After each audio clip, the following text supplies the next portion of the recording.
Hi hello ನಮಸ್ಕಾರ ಮೈಸೂರು. ನಾವಿವತ್ತು ಹೋಗ್ತಾ ಇರೋದು ಮೈಸೂರಿಂದ 24 ಕಿಲೋಮೀಟರಲ್ಲೇ ಲೊಕೇಟ್ ಆಗಿರುವಂತಹ ಗೊಮ್ಮಟಗಿರಿಗೆ. ಮೈಸೂರು ಸಿಟಿ ಬಸ್ ಸ್ಟ್ಯಾಂಡಿಂದ ಇಲ್ವಾಲದ ಬಸ್ ಹತ್ತಿದ್ರೆ ಮೈಸೂರಿಂದ 30 ನಿಮಿಷದ ಜರ್ನಿನಲ್ಲಿ ಗೊಮ್ಮಟಗಿರಿನ ತಲುಪಬಹುದು. ಮತ್ತು ಇಲ್ಲಿರುವಂತಹ ದೇವಸ್ಥಾನವನ್ನು ವಿಜಯನಗರ ಅರಸರ ಕಾಲದಲ್ಲಿ ಕೆತ್ತನೆ ಮಾಡಿದ್ದಾರೆ. ಅದು ಗ್ರಾನೈಟ್ ಕಲ್ಲುಗಳಿಂದ ಕೆತ್ತನೆ ಮಾಡಿರೋದ್ರಿಂದ ಇದನ್ನು ಶ್ರವಣಗುಡ್ಡ ಅಥವಾ ಗೊಮ್ಮಟಗಿರಿ ಅಂತ ಕರೀತಾರೆ. ಮತ್ತು ಇಲ್ಲಿರುವಂತಹ ಬಾಹುಬಲಿ ಎತ್ತರ ಒಂದು 16 ಅಡಿ. ಕರ್ನಾಟಕದಲ್ಲಿ ಸಿಕ್ಕಿರುವಂತಹ ಬಾಹುಬಲಿ ಮೂರ್ತಿಗಳಲ್ಲಿ ಅತಿ ದೊಡ್ಡದು ಹಾಸನದಲ್ಲಿರುವಂತಹ ಏಕಶಿಲಾ ವಿಗ್ರಹ ಚಾವುಂಡರಾಯರಿಂದ ನಿರ್ಮಾಣ ಆಗಿರುವಂಥದ್ದು.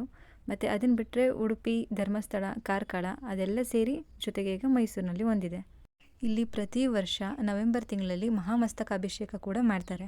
ಪ್ಲೇಸ್ ಅಂತೂ ತುಂಬ ಪ್ರಶಾಂತವಾಗಿರುತ್ತೆ. ಇನ್ನು ಬೆಟ್ಟ ಹತ್ತಿ ಸುತ್ತಮುತ್ತ ವ್ಯೂ ನೋಡ್ತಾ ಇದ್ರೆ ಇದು ಮೈಸೂರಾ ಅಥವಾ ಬೇರೆ ಊರಾ ಅಂತಲೇ ಕನ್ಫ್ಯೂಸ್ ಆಗ್ತೀರಾ. ಮತ್ತು ದೇವಸ್ಥಾನ ಕ್ಲೋಸ್ ಮಾಡೋ ಟೈಮ್ ಆಗಿದ್ದರಿಂದ ನಾವು ಕೂಡ ಕೆಳಗಡೆ ಇಳ್ಕೊಂಡು ಬಂದ್ವಿ. ಬೆಟ್ಟದ ಪಕ್ಕದಲ್ಲೇ 24 ತೀರ್ಥಂಕರ ಪಾದುಕ ಶಿಲ್ಪಗಳನ್ನಿಟ್ಟು ಅದಕ್ಕೆ ಸಣ್ಣದಾಗಿ ಗುಡಿಗಳನ್ನ ಕಟ್ಟಿದ್ದಾರೆ. ಇಲ್ಲಿ ಅಕ್ಕಪಕ್ಕದಲ್ಲಂತೂ ಯಾವುದೇ ರೀತಿ ಸ್ಟೋರ್ಗಳಾಗಲಿ ಅಥವಾ ಶಾಪ್ಸ್ಗಳಾಗಲಿ ಸಿಗಲ್ಲ. ಸೊ ಸ್ನ್ಯಾಕ್ಸು ಅಥವಾ ವಾಟರ್ ಬಾಟಲ್ ಏನಿದ್ರು ಅದು ನೀವೇ ತೊಗೊಂಡು ಹೋಗಬೇಕು. ಹೀಗೆ ಒನ್ ಡೇ ಟ್ರಿಪ್ ಮುಗಿಸ್ಕೊಂಡು ನಾವು ಹೊರಟ್ವಿ ಮತ್ತು ನಮ್ಮ ಮನೆ ಕಡೆಗೆ. ಸೊ ನೀವೇನಾದರೂ ಮೈಸೂರಲ್ಲಿದ್ದು ಈ ಪ್ಲೇಸ್ನ ವಿಸಿಟ್ ಮಾಡಿಲ್ಲ ಅಂತ ಹೇಳಿದ್ರೆ ಮಿಸ್ ಮಾಡದೆ ವಿಸಿಟ್ ಮಾಡಿ. ಮತ್ತು ಇದೇ ಥರ ಕಂಟೆಂಟ್ಗೆ ಐಡಿನ ಫಾಲೋ ಮಾಡೋದು ಮಾತ್ರ ಮರಿಬೇಡಿ. Thank you.